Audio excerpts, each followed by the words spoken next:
I like what Ambrose Redmoon said, that courage is not the absence of fear.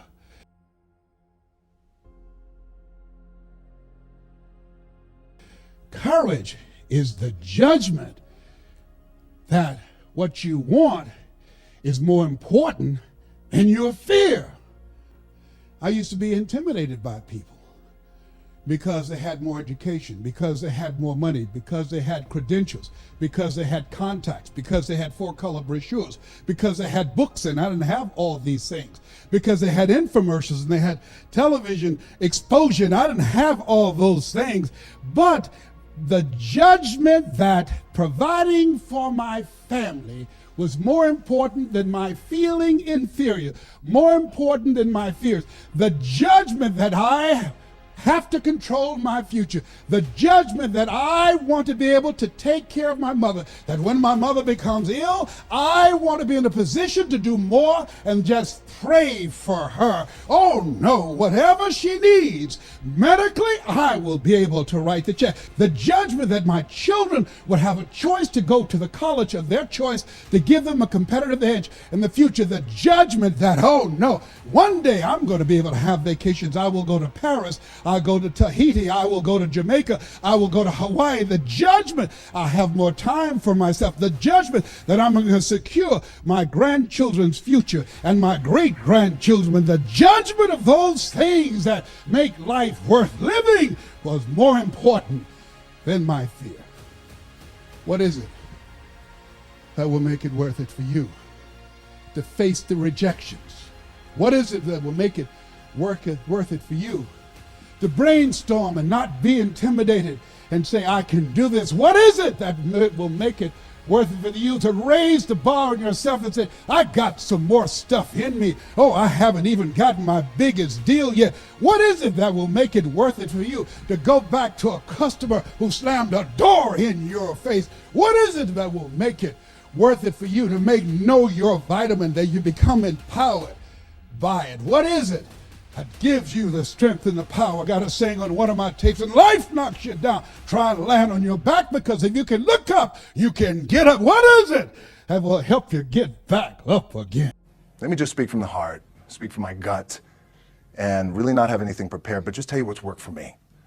And maybe some of the stuff that's worked for me might work for you now, currently, presently, as you guys have your goals and ambitions, NBA championship, MVPs in this room, things like that. But then further on down the line, as you guys continue to live your life. The first thing I just want to say is this idea and this notion that you could be anything you want, you can accomplish anything you want, right? We hear that. You've heard that from the time you were little boys.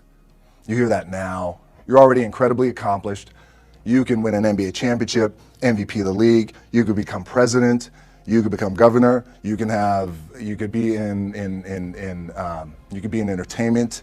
You could do Charles, and you could do Shaq, you could do that, you could do whatever you want to do.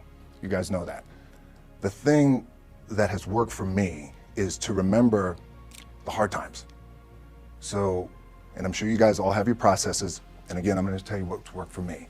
So before a big movie comes out, before, back in the days when I was wrestling with WWE, a WrestleMania match, anything big that would happen, I would always take a moment, and I'd just remind myself, all right, I was evicted when I was 14. We were kicked off the island. We couldn't live in Hawaii. Had no place to live. A lot of shit happened. Then when I moved to Nashville, I was arrested multiple times by the time I was 16 years old. Like, I remember that. If I were playing on this team, which my skills are, what's that term? Oh, the shits. So I would play. But before I lace up, before I get on the court, before I play in these big games, before I go to the Staples Center, where history is there, those are historic walls there at the Staples Center. I would remember that, and it allows me then to be present in the moment and understand, holy shit, the stuff I have around me right now, this is the shit that I dreamed of when I was a kid. I am here. I played for University of Miami, played for great teams. Warren Sapp, Ray Lewis, they were my teammates. They were balling. Warren Sapp was playing tight end at that time. I was starting defensive tackle. Yeah, they moved him over to D-line, and he looked at me, he's like, yo, dude, I'm gonna take your spot. I said, you ain't taking my fucking spot. He said, I'm gonna take your spot. We battled, and he took my spot. You can imagine how that fucked with me, because there goes my opportunity.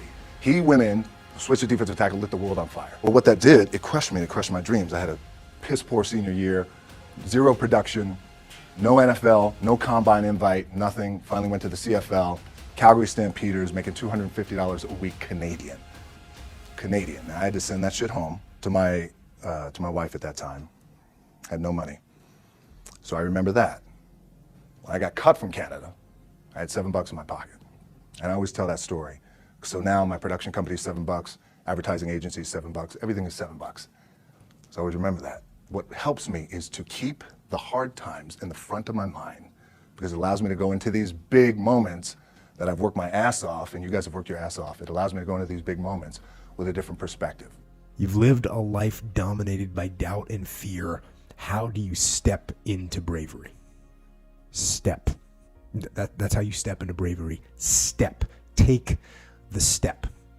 Step aggressively towards your fear. And that step towards your fear is the step into bravery. Because we're scared of what we don't know.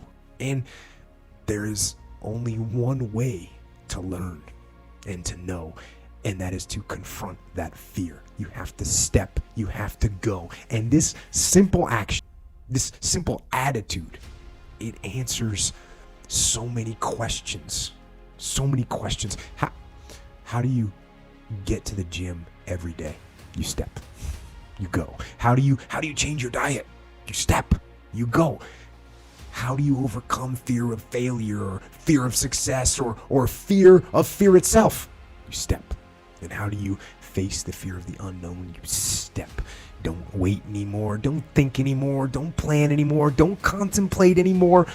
Don't make any more excuses or justifications. Don't rationalize anything else. No, no, and no.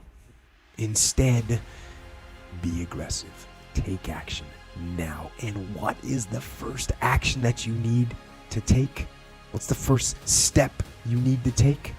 The first step you need to take is just that. Step.